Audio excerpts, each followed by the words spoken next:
Greetings, everyone. This is Cassandra-Floyd, also known as the Daughter of the Fates, founder of the Temple of Evolutionary Emergence. I am late coming on here, so we're just going to get right started. Let's see. Yes, with the reading of the Conspiracy to Right All Wrongs. We are the breakers of curses. We are the casters of conspiracies. We are the creators of the new world.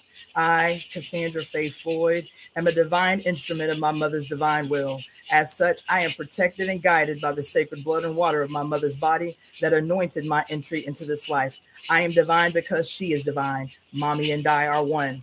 I call all of the mothers to this moment. I call on she who governs everything, all time and every space in between. She with 1,000 names. Today it is Oya, the Usheress of the new age. Mommy and I are one. I call upon all the divine ancestors in the ashe of every mother on earth to break every curse cast upon the mother and her children in all timelines and in every dimension.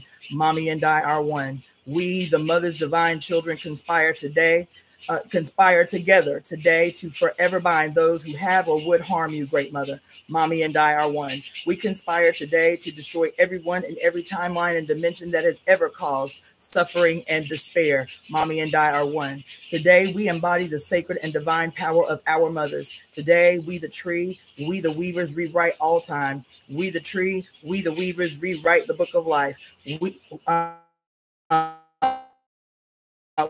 We, our mother's children, call the winds of change to the primordial dark. We summon the sacred serpent deep from within the earth. We subdue the rogue sun. We control the light. We heal the harmed.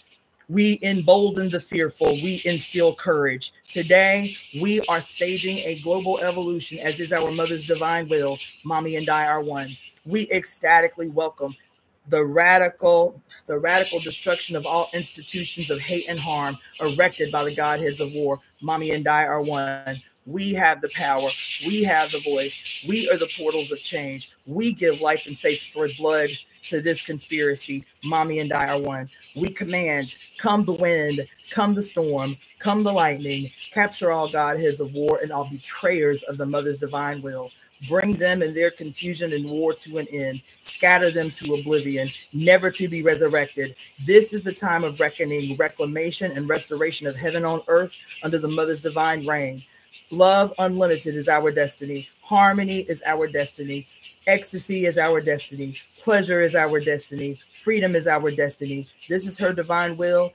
We are the divine executors of her will. We speak her will into the now to reverberate through all time, all space, and all dimensions. It is certainly as we say, forever and ever, Mommy and I are one. Mommy and I are one. Mommy and I are one. All right, y'all. So, good afternoon. Let's see.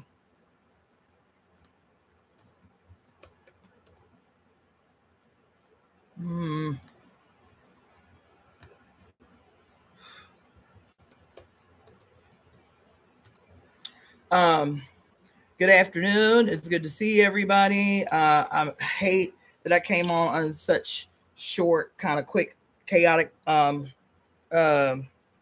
way, but you can see I ain't at the Billy Dancing Festival. I still want to go. I don't know if I have time today to go or not, but I have been literally sitting on my couch nonstop making jewelry since I hit the floor this morning to try to take advantage of the day tomorrow.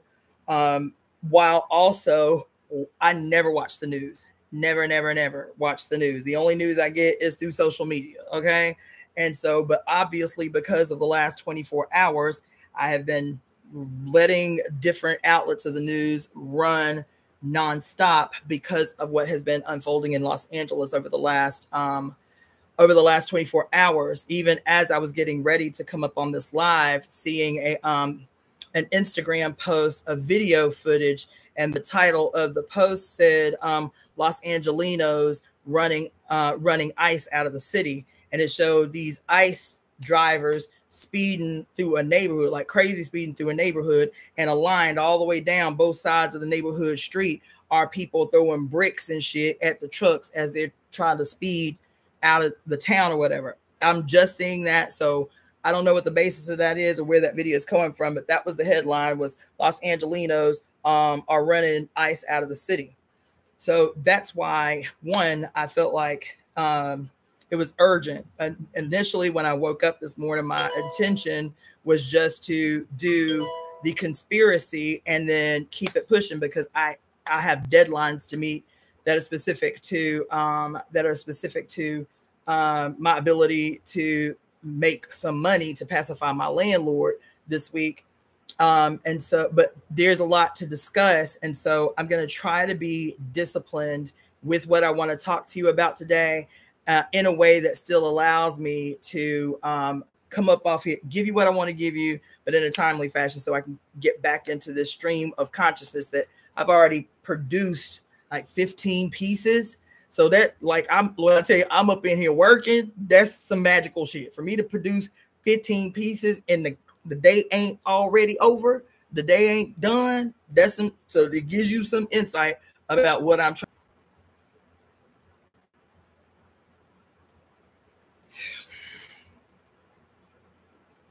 Okay. So what I was saying is, fuck, I don't even remember what I was saying. God damn it.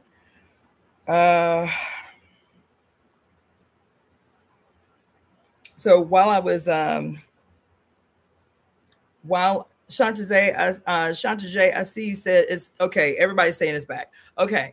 So while I was sitting here, like kind of multi-stream of consciousness shit, I'm taking notes every time something comes to my mind. You feel me? I'm making my jewelry. I'm listening to this bullshit and ass news, like a whole plethora of shit happening at the same time. And so I do want to streamline this, but I feel like there are very, and oh, the other thing I was saying was I also have been, between listening to the TV and checking in on the YouTube comments that I have been receiving from the last live that I did that lasted 9 hours, 36 minutes, and 36 seconds. And I want to say that I don't want it to seem like I am complaining. Thank you so much for the donation, Shanta J.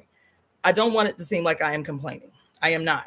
I have been listening to the various timestamps that you all have been sending in response to that crazy long live that I did the other day. That's why I was off radar yesterday. I don't know if anybody noticed. I wasn't on social media. I had to cancel 2 clients yesterday. Doing a 9.5 hour live, I woke up yesterday feeling quite literally like The Walking Dead and couldn't pull my shit together the rest of the day. When I tell you, I did not accomplish a single thing that either could remotely present or even fake like progressive. I ain't get a motherfucking thing done yesterday. That shit did me, that 9 hour live. And 99% of what I said in that live, I couldn't even like extract a general theme of what I had talked about for 9 hours, right? And so today, now feeling like a human again, I was like, you know what? Hopefully people have been leaving timestamps, because I'm going to need a lot of timestamps for a 9 hour live, so I can at least have the opportunity to extract clippets that I think are significant, right? So I started today, about 2 hours ago, going to you guys' timestamps. I want to make this declaration. I need from that live, from the 7 hour live I did last week, from the 10 hour live that I did on sinners especially, the 10 hour live that I did on sinners, for those really big radical lives, I still need like a gang. I need a gang of timestamps. I need like 100 timestamps. Okay, 50. Fine. I can accept 50. But I need y'all to be not only commenting on my shit. If something stood out to you, I can be funny about it, but I'm also being deadly serious. For whatever thing that you comment about on any of my videos, there's some reason that you felt compelled to take the energy that it takes to comment on some shit. Those things that stand out to you are probably reminders that I need. That's what this weaving process looks like. It's not bigging up my ego or anything like that. This is work that you're engaged in. When I make a plea for you, if you comment for any reason, to leave a timestamp. What in this video spoke to you? What is it that stood out that made you, instead of just going to the next video, take the time and the deliberate action that it took for you to make a comment on my page, right? On whatever the video is. I need that. I told you, this is, once I get to the point where I have a working committee, this will be the these times. Oh my God. So if it's not my YouTube channel, it's my fucking IG. God damn it.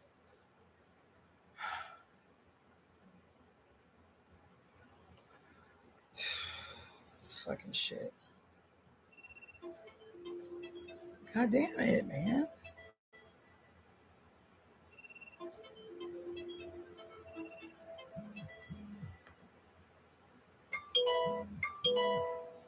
Fuck. Jerika, thanks for your donation, dear. This shit is sabotage. And I'm just telling you what it is. This shit is like deliberate ass sabotage. You can't make me believe otherwise. This shit straight up sabotage. God damn it.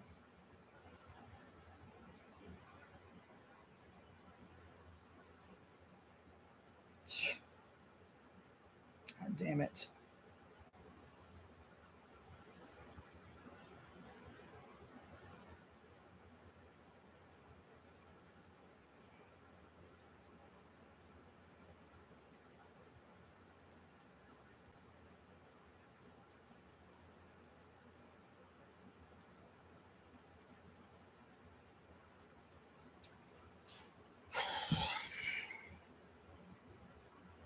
Okay. So the reason that I put so much emphasis on the necessity, the request, the extreme plea for timestamps on the videos, no matter how old they are, I don't care. They can be the very first video I ever made. If it spoke to you for some reason, internalize it that this is our spiritual connection. That if something spoke to you from a video that you have crossed on my page that compelled you to comment, assume that it is a spiritual connection, and that if it had enough of an impact on you, assume that spirit is telling you this is something she needs to be reminded of, because it's rare, because of how busy I am. It's rare that I go back to the much older videos of mine, though I know that they're important.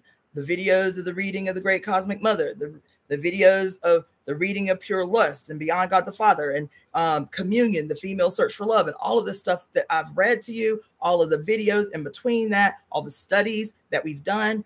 I know that there is value in all of those, but I've got 400 plus videos on my channel.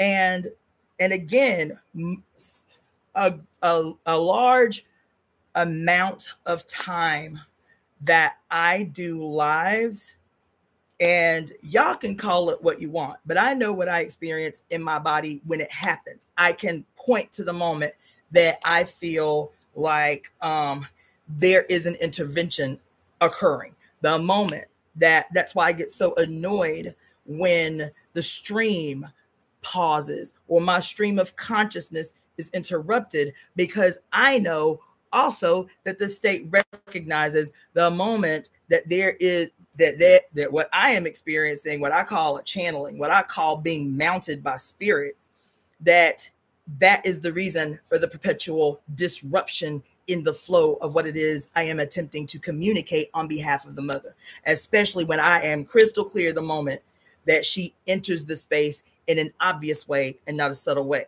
You understand what I'm saying? And so if you listen to what it is I have produced on here as a compliant, as a compliant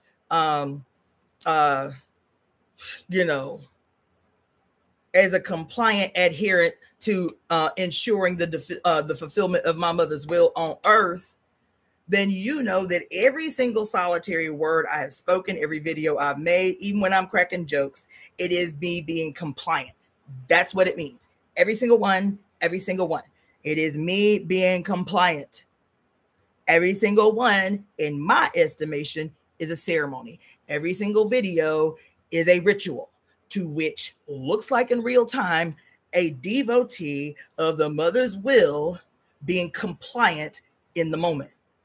So if something speaks to you as a consequence of even witnessing in past time, because the video 4 years old or 5 years old, that something moves you to the degree you feel compelled to comment, assume that you being compelled is a part of the weaving process that we are engaged in that calls on you to do the bare minimum of what I am requesting, which is whatever it is that shook you to the core in viewing this video, timestamp it so that once we get ready, once I have the committee that I need to go back and now start doing video editing in mass and shit like that, and extracting even from old videos that which is currently relevant, it makes the work easier. The committee won't have to just sit and listen blindly through the entire 2, 3, 4, 5, 6, 7, 8, 9, 10 hour video. Now there is at least some timestamps through which they can structure their editing process. Okay. It's that serious.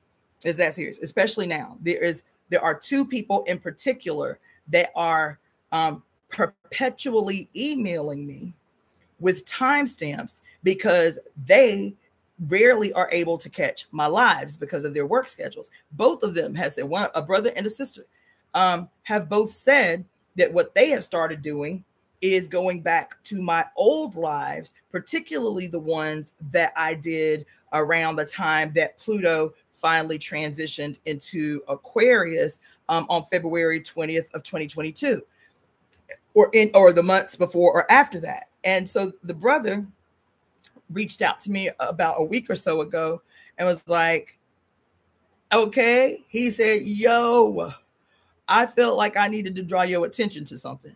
I don't know why I did it. He said, I'm assuming spirit led me to do it. Those were his exact words in the email. I'm assuming spirit led me to do it. But I went back to a video of yours that you did in 2022. He said, I want you to watch this. He said, it was maybe 3 weeks ago. And I don't remember what was happening 3 weeks ago, but he said, this shit that is unfolding in the news in real time right now, I don't know what drove me to go to this specific video. He said, but this specific video, you are saying damn near word for word what is unfolding in our lives right now in real time this week. He said, this shit is crazy. So I was like, what the fuck I say? What I said in 2022, that he is having this moment. And then I go to the video and I'm like, whoa, mind blown. Like I'm watching somebody else say it. Like I said that. Damn. And the thing I always want to remind people of, man, is because I'm not trying to quote, prove to you that I'm a psychic. That's not even some shit that I claim. That's not a skill set I claim. It ain't no skill set I've ever been trained in, how to tap into my potential psychic energy or nothing like that. When I divine for you guys, I ain't reading y'all future. I'm clarifying your map. When I do your divination, I'm clarifying your map. You feel me? But I don't claim to see the future. I do not claim to be a medium, but I am crystal clear. I am aware in my flesh when there is something that is extremely present in a moment. So I told you 90% of what I've said on here in general, like ideas are the same. Like ideas flow as like regular flow, but like the specifics of things that I say in old videos, I told you, if I'm channeling, it's still coming from my peculiar lived experience. So it's not like some force from out the fuck there over there somewhere taking up space or quote taking over my body or no shit like that. It's still me, but it is a heightened version of me. I'm not separate from the mother. So when I say that she comes forward in the foreground as opposed to the subtle presence that's always there, that's what I mean when I say that. That's what I mean. Now that may not be what everybody mean when they talk about being mounted by spirit, or like being a medium, or being able to quote see the future or anything like that. For me, it is still an absolutely bodied in the flesh experience. This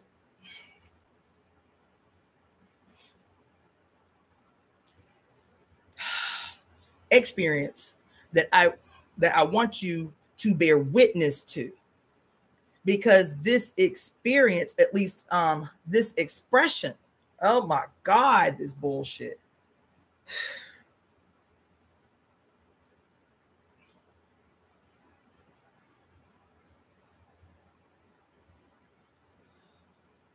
This expression, though you are witnessing my peculiar presentation of this expression, is not exclusive to me or peculiar to me. What may be being communicated by others is just a different way to say the same thing. And unfortunately, because our language and our understanding and then our expression of what we understand, with the limited words and ideas that we have to express, that may come off as some disembodied from over there somewhere, that limits a person's ability to be able to express what I am expressing to you in this moment. So I am not saying that I'm the only person out here having this experience that I'm having, that I'm talking about why I tell y'all to leave timestamps. And that I am aware at the moment that there is a shift in my own personal space that helps me to know that, one, goddamn interruptions in my flow of consciousness. Now, if you have me tell it, I ain't trying to get that deep on y'all, but I'm crystal fucking clear of the multiplicity of ways and tools that the patriarchy is attempting to protect and sustain itself. So whether you call that shit the police, thank you so much, it's Miss D, for your donation, darling. So one,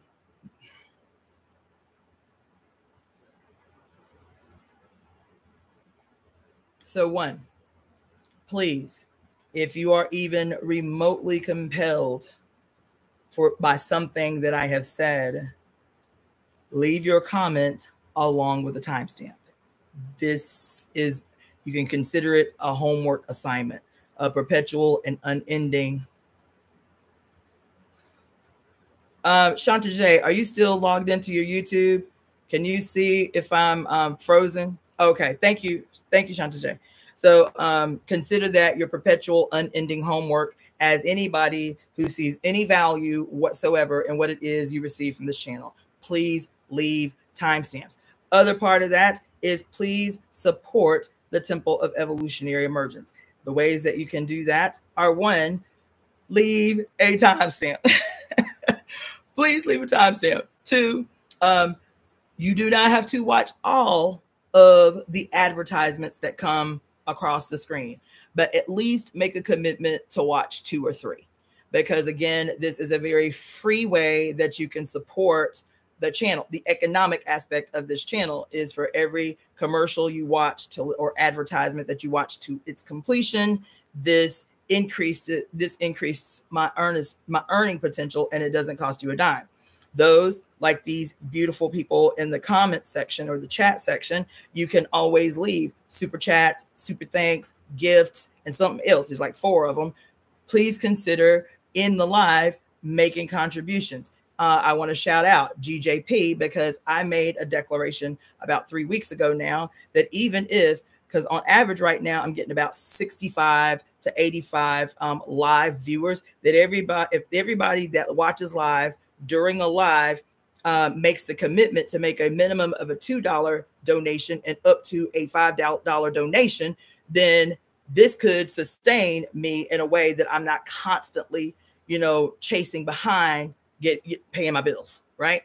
Like, I'm not asking y'all to make me rich. What I'm saying is like a $2 to $5 minimum each live can really turn the tide on how I earn, and how this can, with it being, now a viable part of my income. I was only making about $40 to $60 a week. But last month, because you guys were so awesome about really going in, especially in the super chat. The super chat and the super thanks was my second largest like stream of currency. So that was really helpful because for the first time since I've been monetized, and I think I've been monetized about 2 years now. Like I said, my average was about $40 to $65 a week. Every now and again, I'd have a good week and it'd be $85. Last month, May, I got my first $466 deposit from YouTube. That is a substantial, and the month before, my deposit was only $159. So that's a substantial shift in the earning potential of the channel that just came from seemingly, probably on your end, seemingly simple contributions. You know, a $9.99, a $5.99, a $2.99 super chat or super thanks, or the lives that come through in the text through the Zelle, the PayPal, Cashapp, and Venmo. So that was significant. If I can have a consistent show like that through these very easy ways, watching the advertisements, making super chats and super things. That's why I want to shout out GJP. I still don't have the list. I'm sorry. I'll get it. But GJP, the reason specifically that I shouted them out is because, thank you so much, S. Taylor, is because I made that declaration about 3 weeks ago, and I haven't been going hard on it. You know, like, yeah, everybody send $2 when I'm live, only when I'm live. Everybody, if there's 65 people on the call and everybody send $2, that's a turn up. That's it's less than what I charge for a reading, but it's still a good enough earning potential for a live, right? And GJP has taken it personally. Since I made the declaration, and I've only made it twice because I haven't been very disciplined about challenging people to do that. Since the day I made the first declaration, GJP, every single solitary time I go live, is sending me $2. I appreciate that. I appreciate the commitment that GJP is making to doing that, right? So these are the ways where the cash processes are concerned. Use the temple's email address, evoemetemp@gmail.com. You can use that email to make a contribution either through Zelle or through PayPal. evoemetemp@gmail.com. Venmo is my name, CASS-Floyd, FLOYD. And Cash App is $Daughter-of-the-Fates. Fates is plural, FATES. Those are the ways that you can do that. You can also use that email to book a divination or a 5 elements consultation. And then also my Etsy store, which is Daughter of the Fates. Fates is plural, Daughter of the Fates. .etsy.com. If the link doesn't work that way, some people have been saying they have been having difficulty accessing it that way. Not www, just DaughterOfTheFates.etsy.com. For some reason, the www, the HTTPS, that doesn't work. So just DaughterOfTheFates.etsy.com. If that doesn't work, go to Etsy.com and then just put Daughter of the Fates in the search engine. So those are the ways that you can support. Okay. Now, the reason I got stuck on the timestamps is because today, while I was making jewelry, I was listening to some of the timestamps that had started rolling in from this 9-hour live I did the other night. And I'm just going to tell you that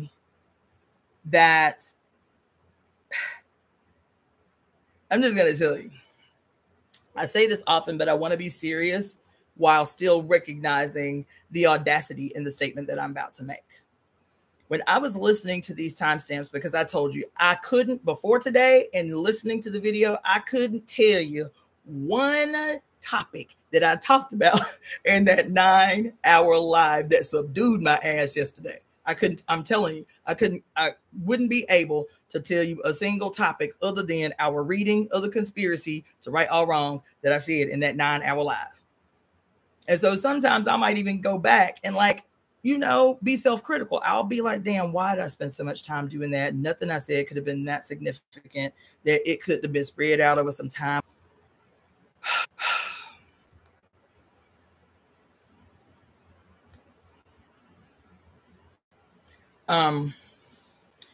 So I have a tendency, I'm certain about what it is I'm doing, even in the moment where I'm like, okay, I got to be disciplined. I even hate using that word, but I got to be disciplined because I have to secure my life. It's that deep, y'all. I'm not just complaining because of rent all the time. My rent is a lot. I cannot move. Even if I wanted to move, I cannot move. Y'all do not know what it took for me and my daughter and my grandchildren to secure a place to live in this racist fucking city. Even if I wanted to move, I cannot move. I don't want to move. I love my space. This apartment was a gift, I am certain, from the mother. Oh my God.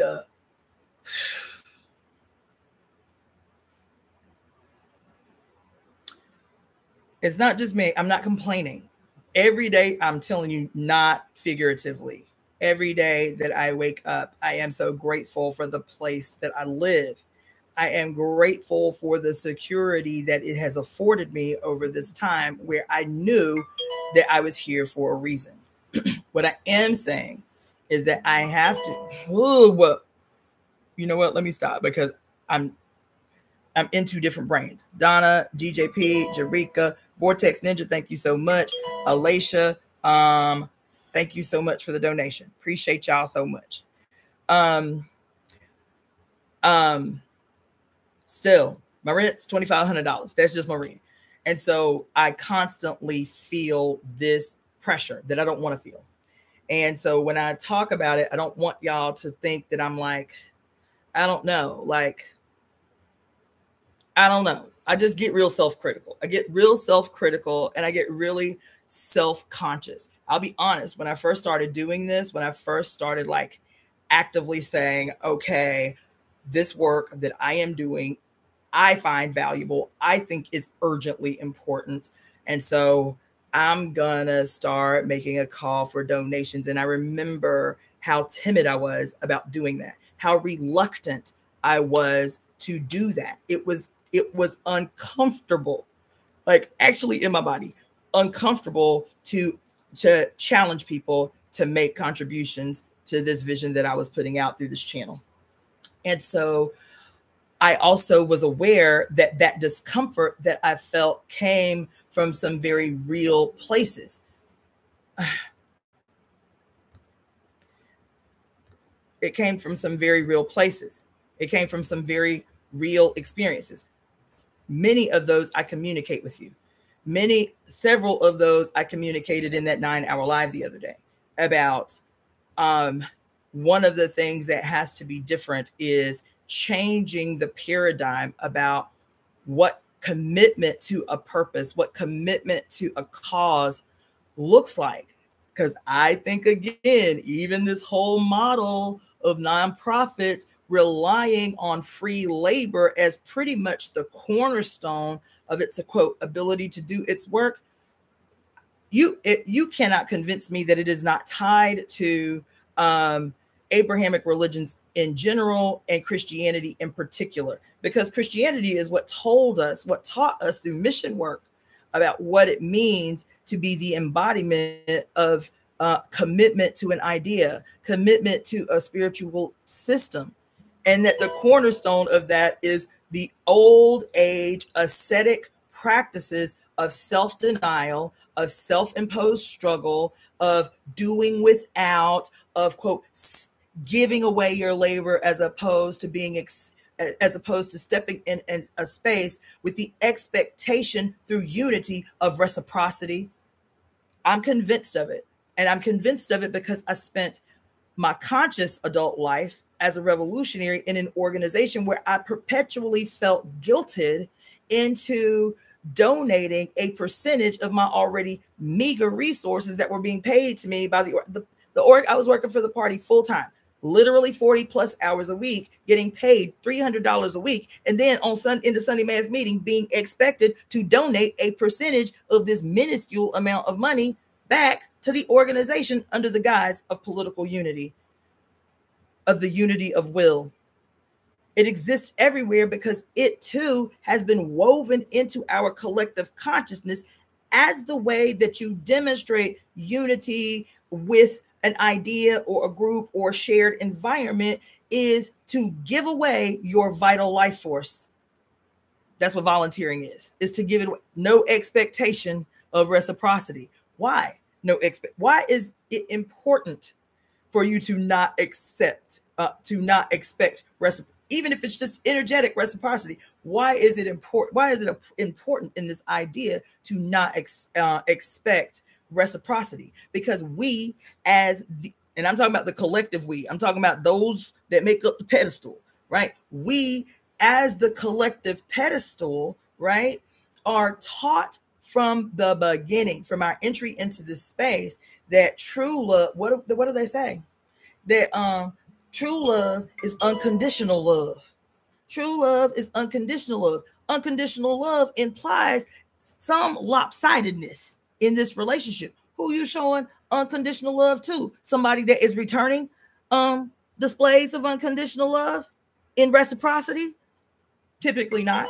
Typically not. Those of you who have presented you with the idea, the vision that you unite with, that are calling on you, that based on your unity with this vision, based on your understanding and belief in the vision, right? That the expectation is, we have given you this vision of a way to change the world or do whatever, this and that and this and that, right? And if you believe in the idea, then these are the ways that you're willing to, quote, sacrifice for the idea. These are the ways that you're willing to sacrifice for the idea. Give of yourself without an expectation, even if it's an energetic expectation of a reciprocal return in this exchange of energy, supposedly this vision that's supposed to benefit us all. That's never inherent in us. And I have volunteered with many. Baby, when I tell you, I have volunteered with many. And inherent in the bylaws and the missions and the this and this and this and this,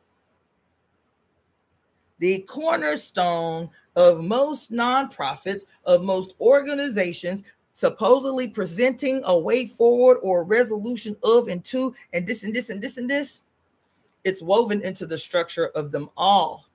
The expectation that your unity with, your belief in, or what have you, it allows for the presenters of the vision or the program or whatever to expect free labor to execute the vision.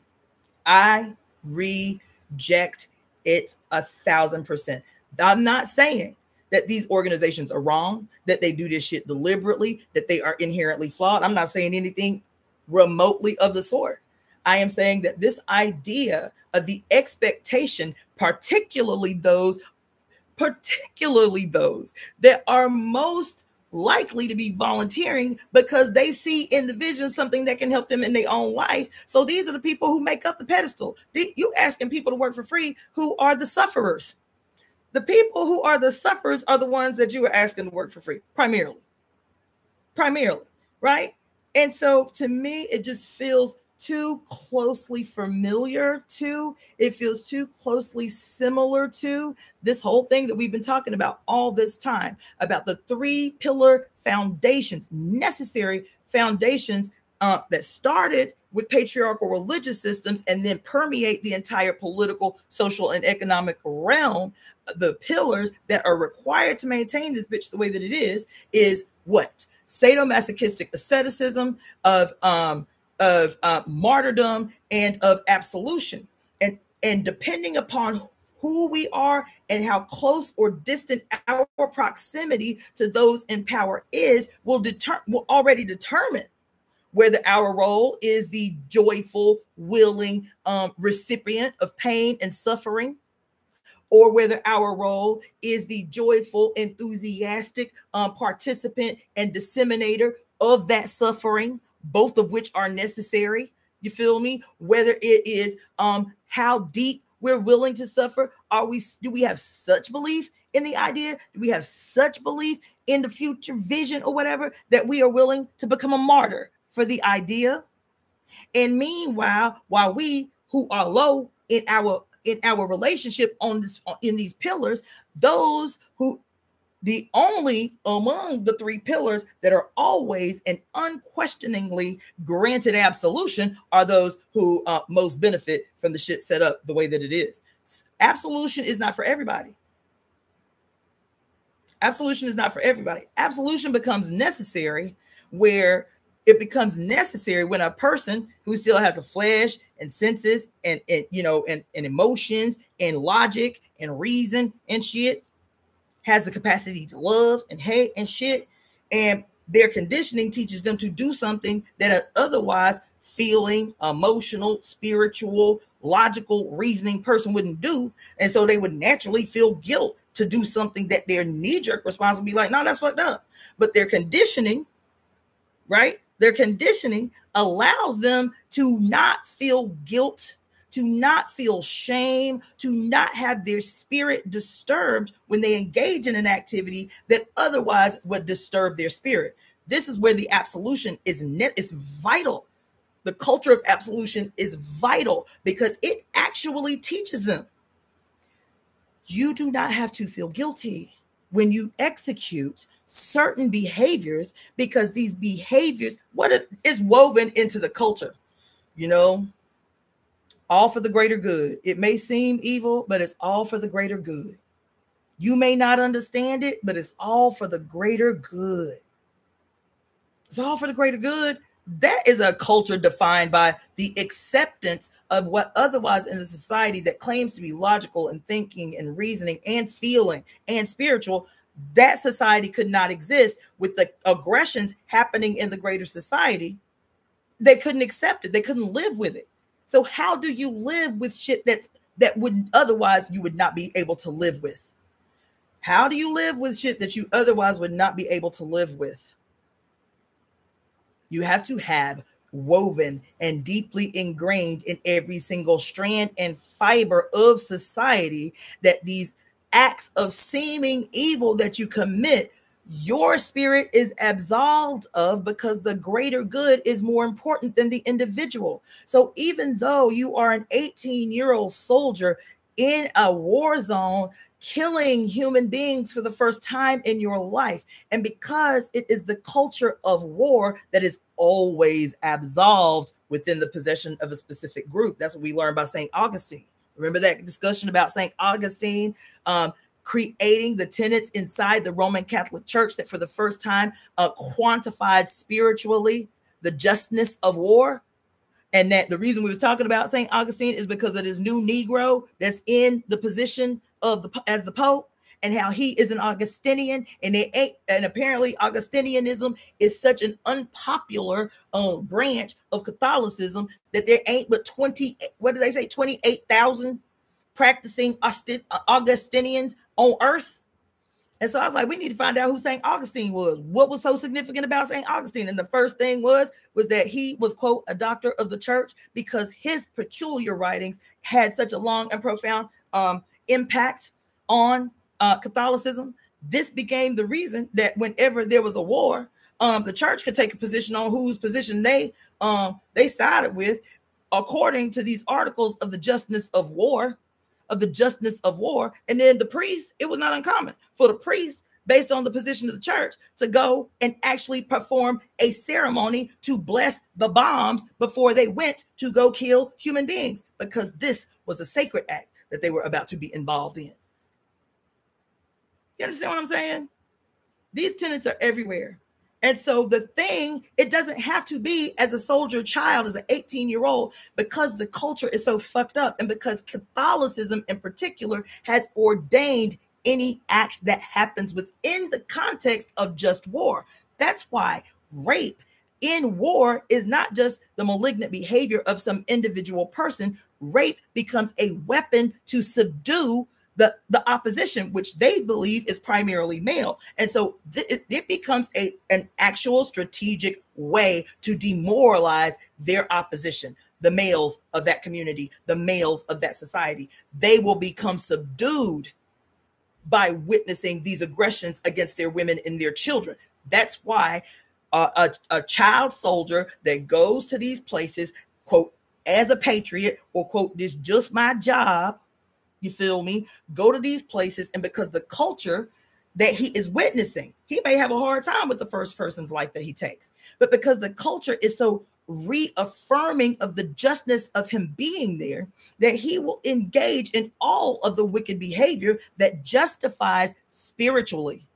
It's not just his patriotism, it's his spiritual conviction. It's his spirit that is harassed when he kills some person he ain't never met. It is his spirit that is harassed when he, for the first time, takes part in a group rape of a woman or man or child as a part of this necessary culture of war that becomes a strategic weapon to subdue and demoralize your enemy. He may be his spirit may be harassed at first. That's why the church had to get involved. That's why the church had to come up with doctrine to pacify spirits that would have otherwise been like, this is not okay under any circumstances. The church had to get involved to make sure that those who carry out the acts demanded by the war god, that they felt absolved. Okay, it must be right. It is outside my understanding. This is what the church, the highest institution in the land, has said is what is necessary to beat back the infidel. So even though my spirit is harassed, at least I know that the highest institution in the land has guaranteed me that I need not be troubled. I need not be troubled, because my soul is certain. My soul is secured. You need both the patriotism and the spiritual absolution to make what would otherwise be a deplorable and unimaginable act in the mind of an 18-year-old who just want to live their life and pay their bills. And since they was a C student, they knew they couldn't go to college. And so the army is the only way that I can secure a future for me and my family. So I'm going to go and do this thing over here and keep my head down and keep out of the way. And then your ass, because you black or brown or red, end up in the front lines of a goddamn combat zone. And because you on the front line in the combat zone among a whole bunch of other soldiers who frustrated, who angry, who is surrounded by fear and rage and shit, you get scooped up. Not because you want to, because you a baby. Not because you want to, not because you inherently wicked. It is because, one, if you do not engage in these activities that are groupthink activities, rape and hostility and all torture and all of these things that come as a consequence of being in a combat zone, if you do not engage, then you set the potential to disrupt the unity of the group. You ostracize yourself so you too may become target. And you don't want to do that because you just an 18-year-old baby who just finished high school, and the most conflict you ever seen in your life was being quarterback of the football team, and y'all might have a fight at the end against the opposition.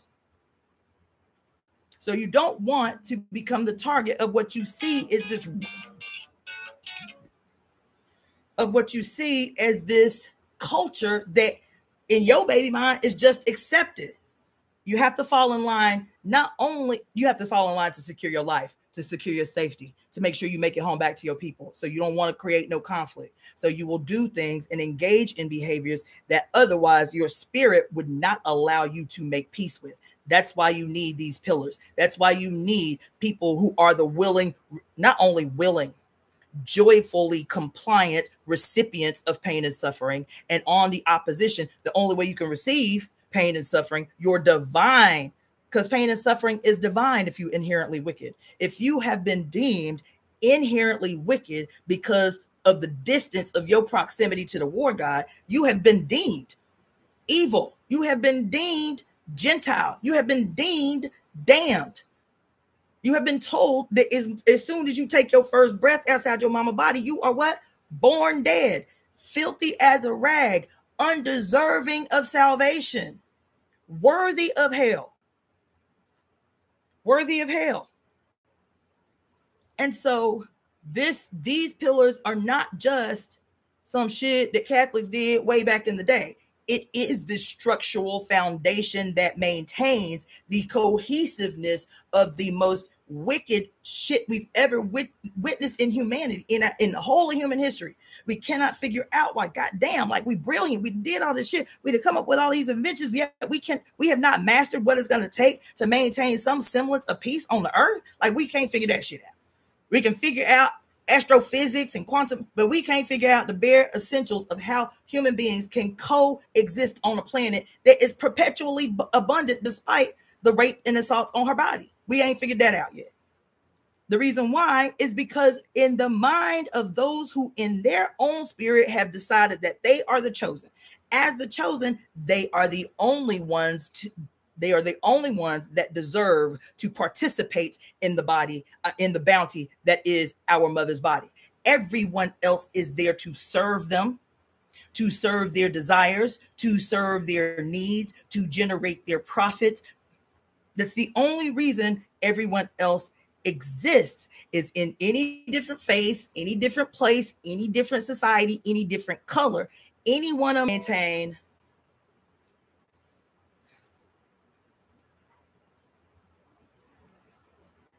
that are certain to maintain the world the way that it is. God. Okay, hold on.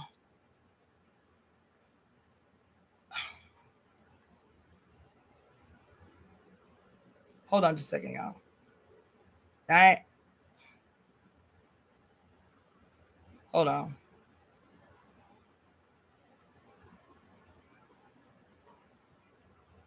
Oh my God. I just got a text from my daughter.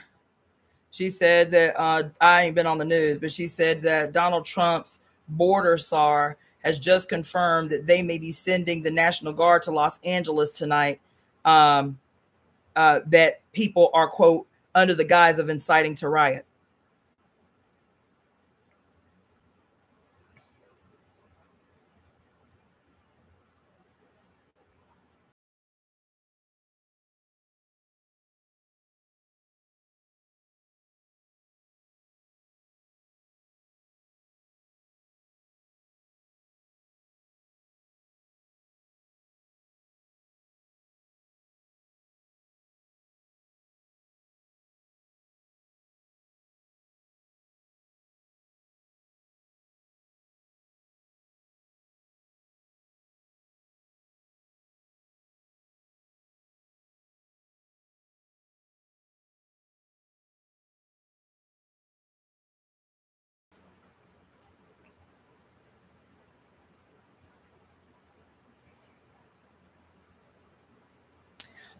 So what I was saying is, my daughter and my mom and I talked this morning because even through two crises since I've been in Los Angeles, the COVID thing and in its earlier stages with curfew and all of that shit, and then most recently these fires, I was telling them this is the first time, even with the craziness of the fires and with COVID, this is the first time that I'm like, okay.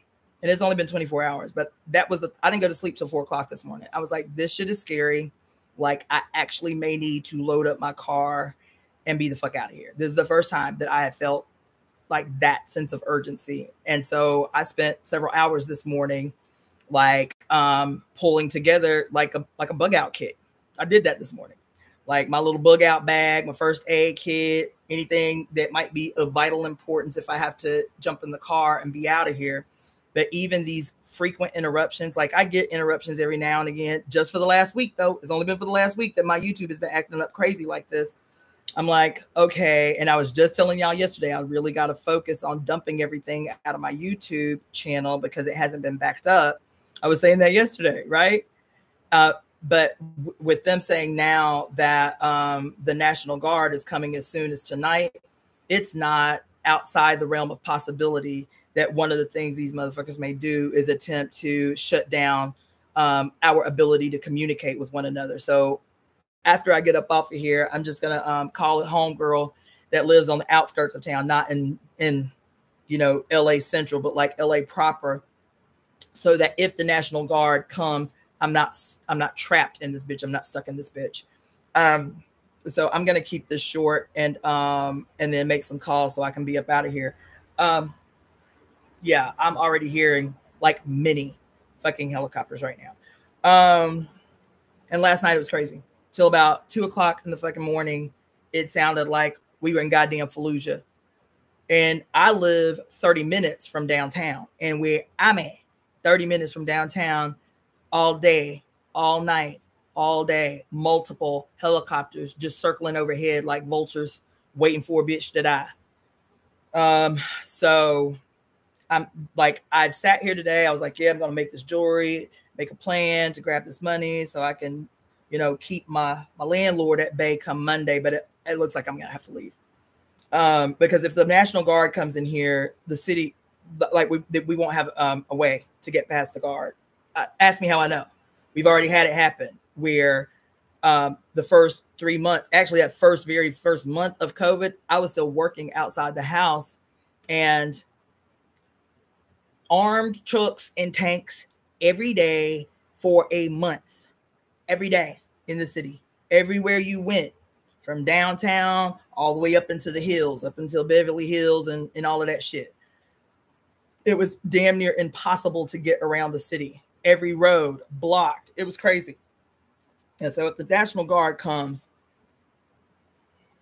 yeah, I got to get the fuck up out of here. So I'm going to be up on here for a few minutes because there is still stuff that's important to say. Okay. One of the things that I was going to talk to y'all about is what's happening today, and how to me, the way that it happened, the quickness without warning that it happened, that even Karen Bass, the mayor, said nobody even communicated to us that there was this thing that was going to come down, like to warn the city or to warn, you know, the police department or whatever. They literally slid in like thieves in the night. Literally slid in like thieves in the night.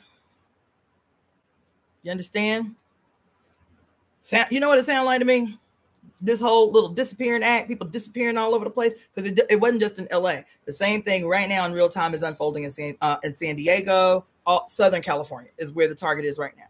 So from LA down, there have been these massive sweeps, massive, hundreds and hundreds and hundreds of people within the last 24 to 48 hours disappeared without a trace. No contact to family, no phone call. Because why? They just did what Bush did in 2001, did away with the writ of habeas corpus. So you don't get the rights as a person who is a citizen who gets arrested. You get a phone call, you can talk to a lawyer, and you ain't got to say none of that. None of that.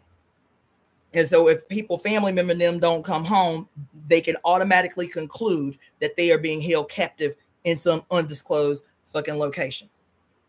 So it reminds me of what these Christians have been praying for and lamenting for. It's the rapture. It's the rapture. Oh my God. Oh my God. Oh my God. Oh my God. Oh my God. Damn. Where's my book? We talked about this at length, child. What does rapture mean? While Christians is praying for the rapture, coming back of the Lord, what does the rapture, what is the etymology of the word rapture? To sweep away. To sweep away. Somebody Google the etymology right now. The full etymology. To sweep away. To steal away. Something to the effect of to remove by force. Rapture, the word rapture that the Christians are always talking about, Jesus gonna come back for us, Jesus gonna come back for us. Rapture, the root word for rapture is rape. They're actually connected. Yes, a carrying off, abducting, or snatching away. Thank you. My daughter's on the call, y'all. My daughter, I don't think she ever watched Alive. My daughter is on here.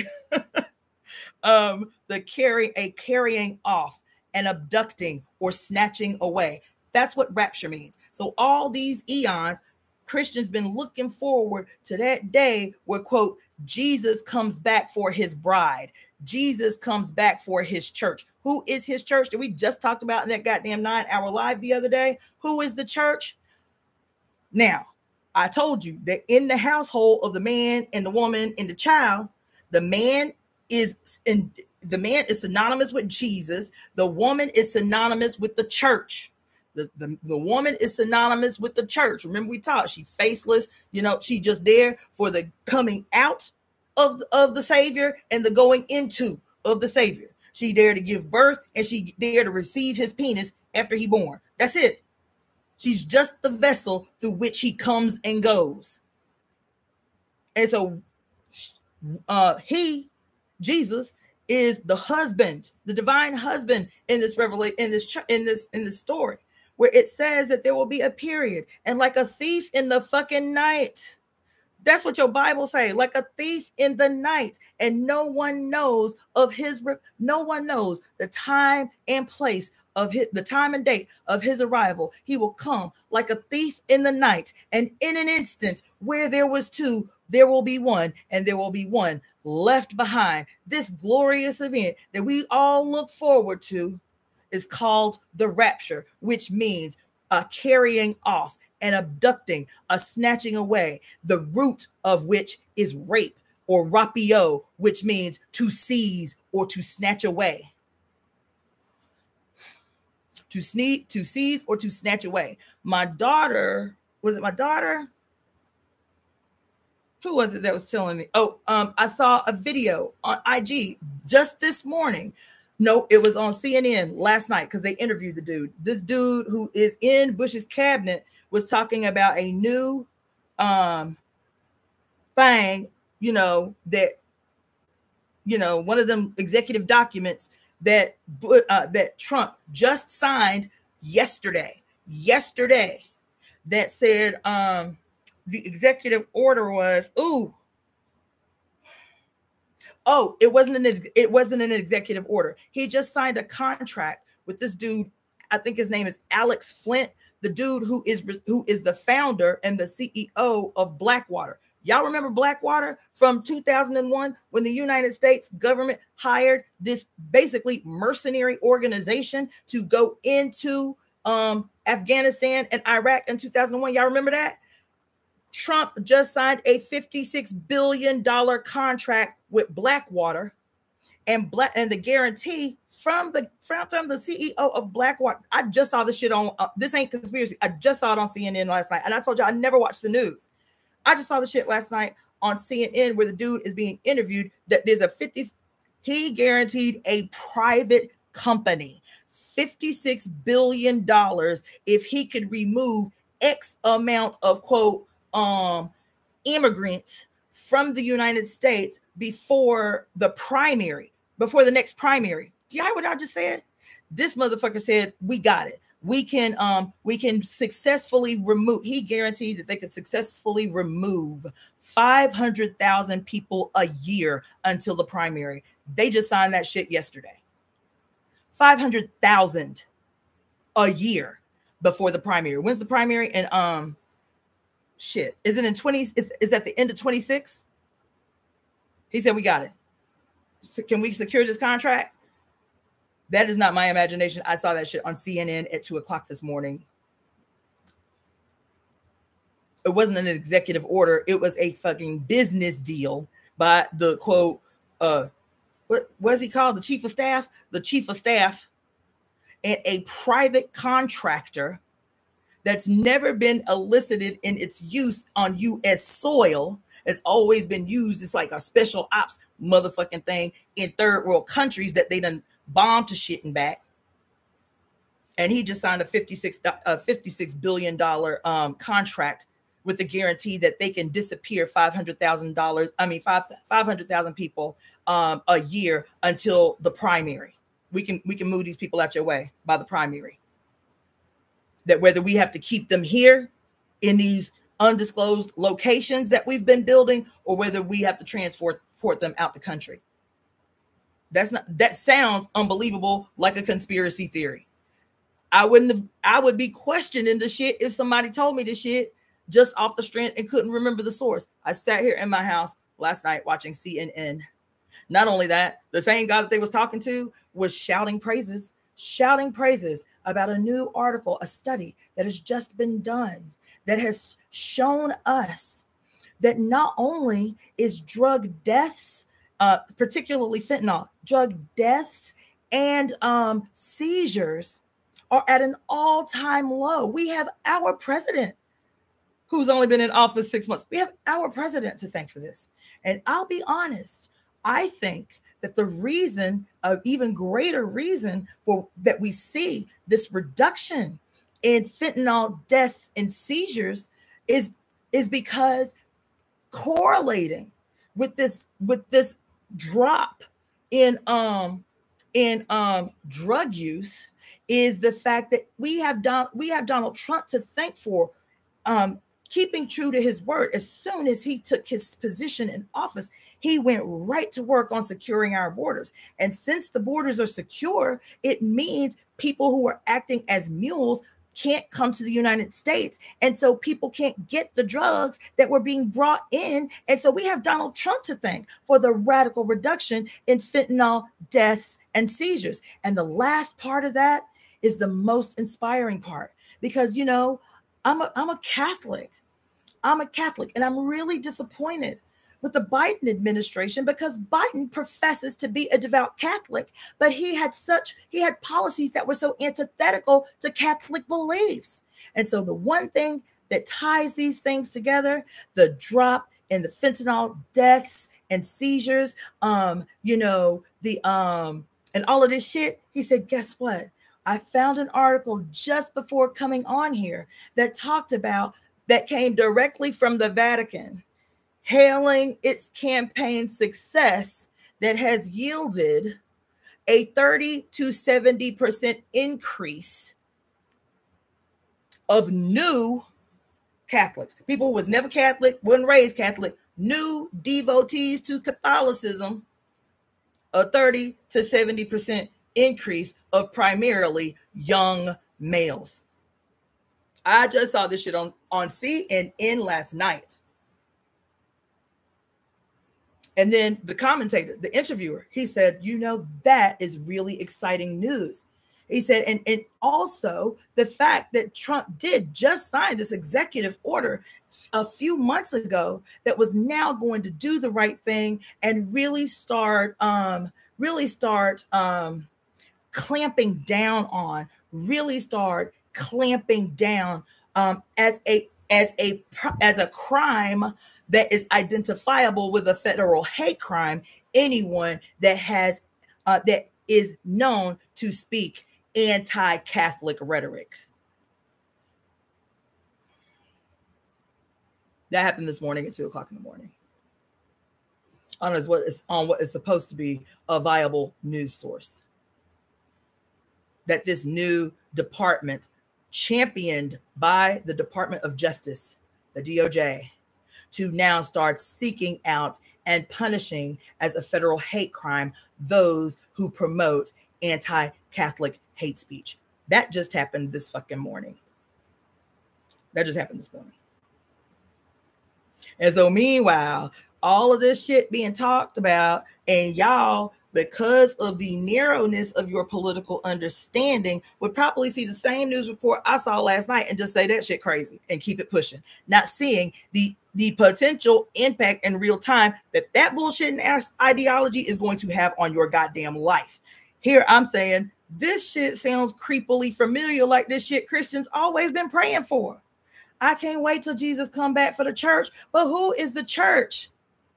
Somebody said women, but who is the church that Jesus is coming to get? That is synonymous with the man's relationship to the wife in the home. It's not just, quote, women. It is the vulnerable. It is the poor. It is the already suffering. It is those who cannot defend themselves against what is, quote, inevitable.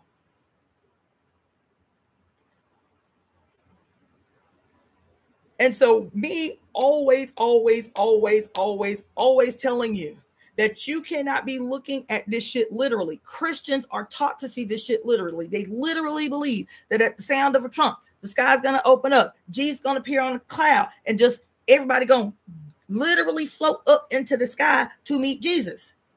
And this idea that has been a cornerstone, not only a cornerstone, it's been the most effective horror story of the Christian church and Christian ideology, is to terrorize people into looking forward to escaping earth once holy hell really rains down on earth. Once the quote Antichrist makes himself known, and y'all are going to be spared from the tribulation, the suffering that must come before Jesus can come back. And y'all literally hear this shit as if it is scripted literally. But if I'm telling you that Jesus, just the other day, that Jesus and God are the same, and Jesus, that God is, what did I say God was? What I said God was? God is, hold on, I got one for you, because I was thinking about y'all today. That God, I was just talking about the necessity of the three pillars: sadomasochistic asceticism, martyrdom, and absolution, right? In this relationship of this trifold pillar, right? Others, all others through which the foundation of exploitation rests. The poors, the have-nots, the others, the weirdos, you feel me? The witches, everybody who is not white and male and aristocratic, you feel me? All the others are the church. They the body of Christ, right? Why does this make sense? Because the majority, they're still, what did they say? Shit, 175. I think that's what I read when I did that breakdown for y'all. I think it's 175 million people on the planet. Christianity with Catholicism is the greatest religion on earth in terms of numbers. And that 40% of the United States believe in the rapture. Almost half the population of 330,000 people believe that the rapture will happen. 40%, y'all, that's extraordinary. And in this fear, based on this belief of an actual somebody coming out the sky to rescue them, so that they will not have to endure the suffering that everybody else will have to endure, because they wasn't Christians, you feel me? Because they wasn't behaving and shit. Bye y'all. We going to meet Jesus. Bye y'all. Now y'all got to suffer a 7-year tribulation. And so who go up in the sky? Who disappears from humanity? The church. Jesus' bride. In this relationship,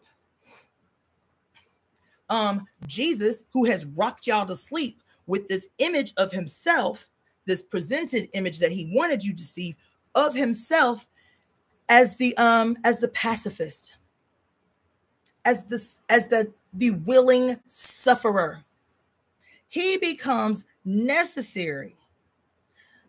He becomes the version of himself that wins those who otherwise would rebel and wreck this shit. Jesus becomes necessary.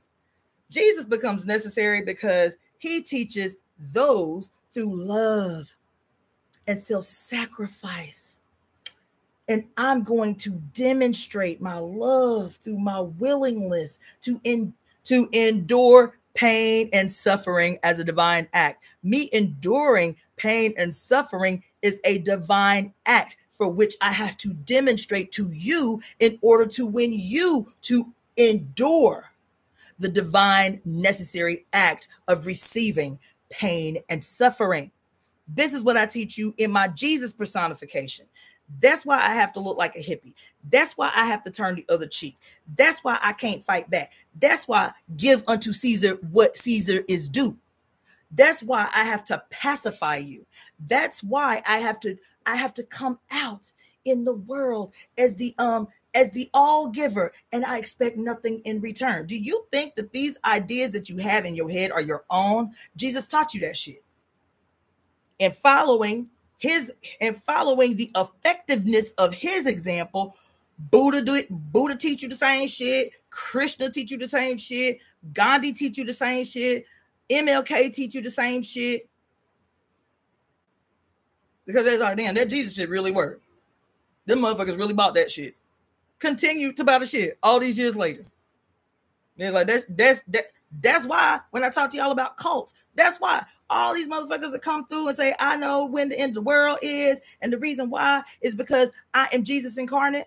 Who is always the people that Every single goddamn cult leader, if they in the incarnation of, the reincarnation of, it's always Jesus or Buddha. Nobody the fuck else. Y'all can't reincarnate as somebody the fuck else. Why? Because that shit right there was motherfucking effective, and I'm gonna cash in on that. People easily believe it. They chronically desperate and fearful and looking for a savior because they do not recognize that they are God with equal power to change their goddamn circumstances. While I'm gonna get it while they're getting good. Jesus, that shit is a time-tested, mathematically precise, scientifically executed strategy that has never failed. All I gotta do is say I'm the reincarnation of Jesus, and I could be out here making some motherfucking money. I can get my ambitions met. Meanwhile, Jesus is God. Jesus is God. Jesus is God. But God, needing a rebrand, couldn't do shit in the same old way. Couldn't do shit in the same old way. Jesus is Jesus. What did I say about that motherfucker today? Hold on.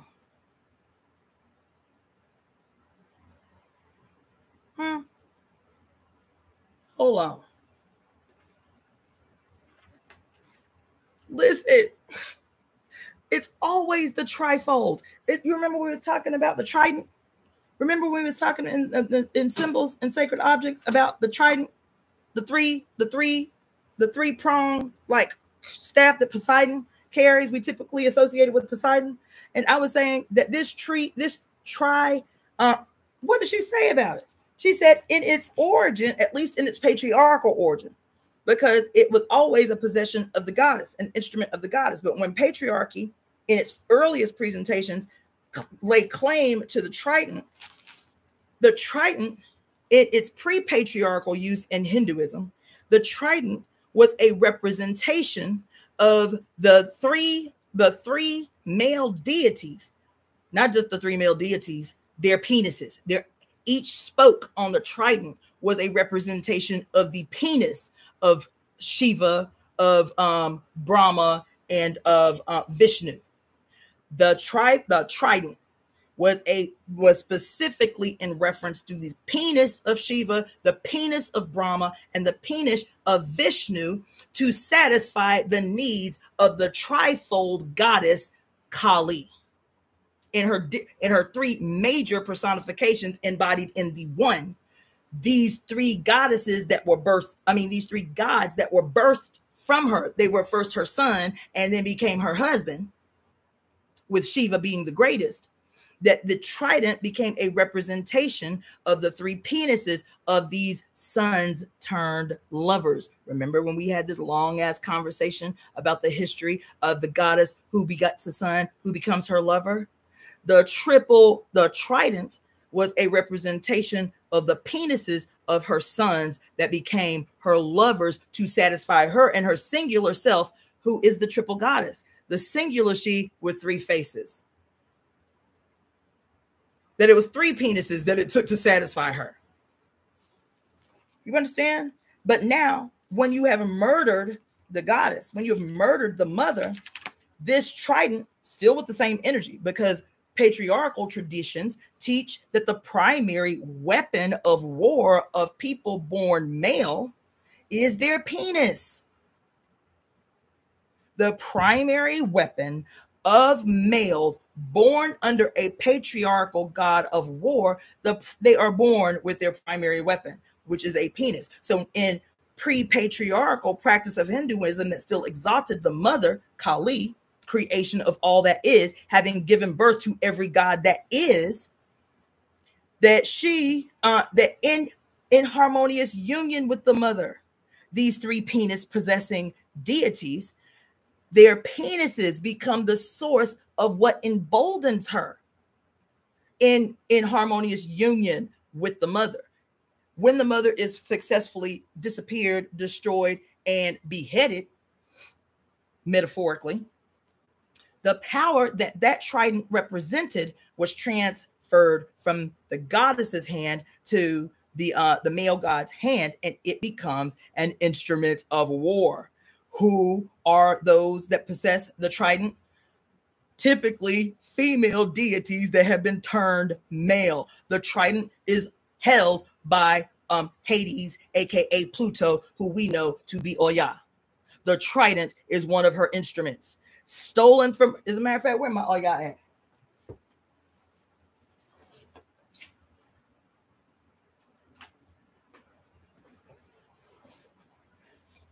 Her power stolen from her to become the possession of males. See that right there? Kali. That is her weapon, is a trident. Not only her, I think, no, I'm wrong. She ain't got it. I thought my other goddess had it too. Right? And so in this transfer of power through the necessary murdering of one's mother, now this trident is the possession, is the peculiar possession of once female deities turned male to disguise their origin. Pluto, Hades, which we know as the primordial Oya in Ifa tradition. What you call that mother? Poseidon. Poseidon later turned in Ifa tradition.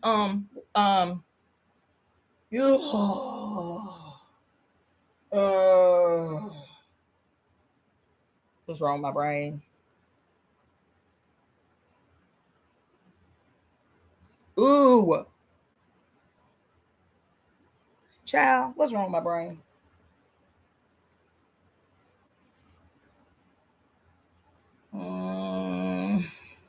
Damn. On a book. Oh my God. What's his name? Now it's gonna frustrate me, so I can't move on because it's gonna annoy me. It's